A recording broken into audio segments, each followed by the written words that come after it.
Kalau saya bertanya, organ apa yang paling sabar di tubuh kita? Banyak orang akan menjawab jantung. Menurut saya, justru liver atau sebagian orang menyebutnya hati. Kenapa, Kang? Karena setiap hari liver menerima semua yang kita makan, semua yang kita minum, semua obat yang kita konsumsi, dan berbagai zat yang harus diproses tubuh. Hebatnya, ia hampir tidak pernah mengeluh. Justru itulah masalahnya. Saat liver memberi tanda, seringkali kerusakannya sudah berlangsung bertahun-tahun. Tetapi ada kabar baik. Liver adalah salah satu organ yang masih mempunyai kemampuan memperbaiki dirinya sendiri. Asalkan kita mulai berubah sebelum terlambat.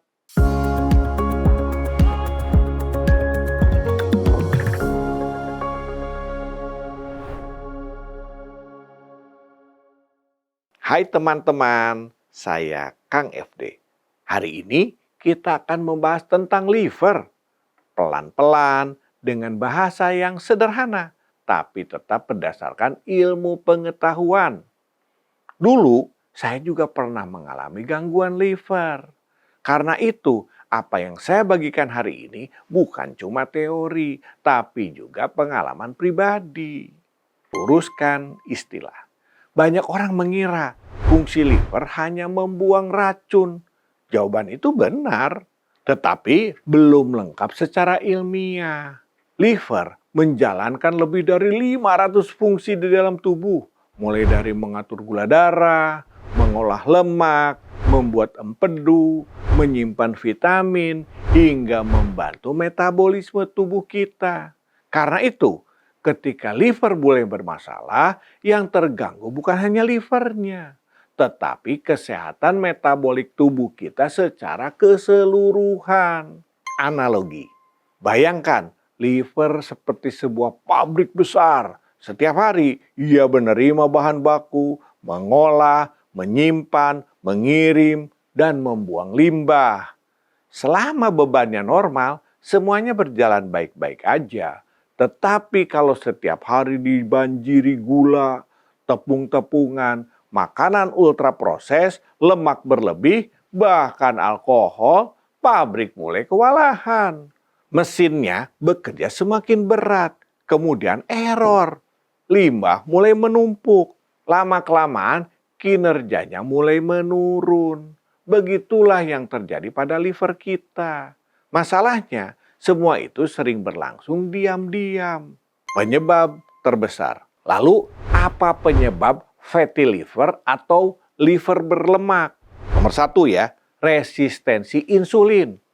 Nomor 2, lemak visceral. Nomor 3, gula dan makanan ultraproses. Nomor 4, alkohol. Nomor 5, hepatitis kronis. Yang perlu digarisbawahi, 3 penyebab pertama berasal dari gangguan metabolik kita. Penjelasan ilmiah, fatty liver itu nggak terjadi dalam satu malam. Awalnya lemak mulai menumpuk. Kalau dibiarkan muncul inflamasi alias peradangan yang disebut steatohepatitis. Inflamasi terus berlangsung, lalu terbentuk jaringan parut atau fibrosis. Kalau fibrosis semakin berat, dapat berkembang menjadi sirosis. Dan pada sebagian kecil kasus, resiko kanker hati ikut meningkat. Yang berbahaya, sekali lagi ya saya sampaikan, semua proses ini sering berlangsung tanpa gejala loh. Fatty liver memang menjadi gangguan liver yang paling sering terjadi saat ini. Tetapi liver juga dapat mengalami penyakit lain, misalnya hepatitis, sirosis, hingga kanker hati. Penyebabnya memang berbeda-beda, tapi pesannya sama. Semakin cepat ditemukan, semakin besar peluang liver untuk tetap berfungsi dengan baik. Jurnal ilmiah. Teman-teman, apa yang saya sampaikan ini bukan hanya sekedar pengalaman pribadi saja. Ada jurnal ilmiahnya. Pedoman internasional EASL, EASD, dan EASO pada tahun 2024 menjelaskan bahwa penyebab utama fatty liver saat ini adalah gangguan metabolik, bukan semata-mata karena minum alkohol. Kabar baiknya, penurunan berat badan sekitar 7-10% dapat membantu mengurangi lemak di liver. Bahkan pada sebagian orang, peradangannya juga dapat membaik. Artinya, selama belum terlambat, selalu ada kesempatan untuk berubah dan memperbaiki. Mitos versus fakta. Mitos 1, saya tidak minum alkohol.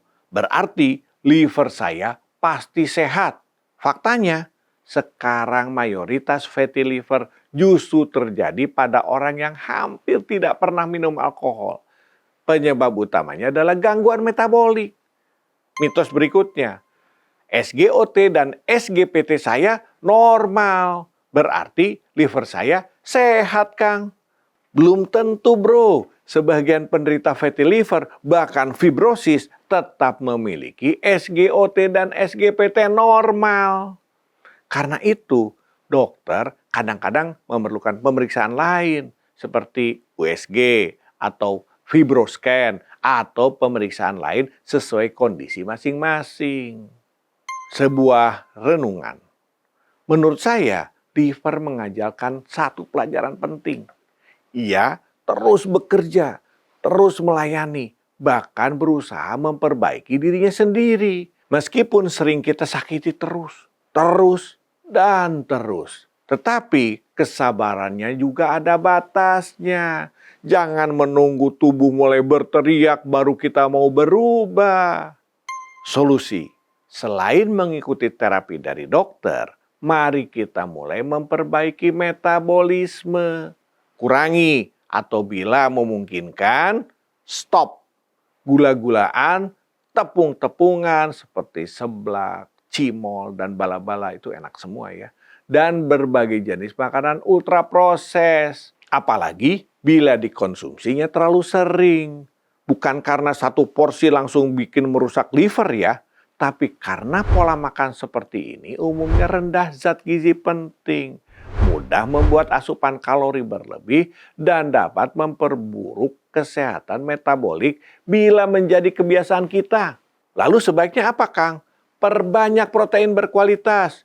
Biasakan bergerak setiap hari. Tidur yang cukup. Kelola stres. Dan bila kondisi memungkinkan, lakukan puasa intermittent secara bertahap dengan pendampingan yang tepat tentunya. Tujuannya apa?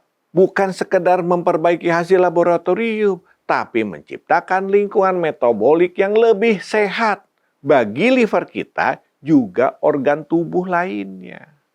Penutup ya, teman-teman, liver mungkin tidak pernah mengeluh, tapi ia selalu mengingat setiap kebiasaan yang kita lakukan setiap hari. Karena itu, jangan menunggu dokter berkata hasil pemeriksaan menunjukkan ibu, bapak, atau kakak mengalami fatty liver atau liver Anda mulai bermasalah. Baru kita panik. Lebih baik berubah hari ini daripada menyesal beberapa tahun kemudian. Karena ketika liver menjadi lebih sehat, energi ikut meningkat. Gula darah menjadi lebih stabil, lemak darah lebih terkontrol, dan kualitas hidup kita pun ikut membaik. Terima kasih teman-teman sudah menonton sampai selesai. Kalau video ini bermanfaat, jangan lupa subscribe, like, and share kepada keluarga atau sahabat yang ingin menjaga kesehatan livernya. Sampai jumpa di episode 23. Insya Allah saya akan menceritakan kisah nyata perjalanan saya, bagaimana saya didiagnosis fatty liver, kesalahan terbesar yang pernah saya lakukan, bagaimana saya memperbaikinya, hingga akhirnya fatty livernya sembuh, lemak visceral saya pun turun dari angka 15 menjadi 8. Mudah-mudahan pengalaman saya bisa menjadi pelajaran agar teman-teman tidak perlu mengulangi kesalahan yang sama. Saya Freddy Darmawan.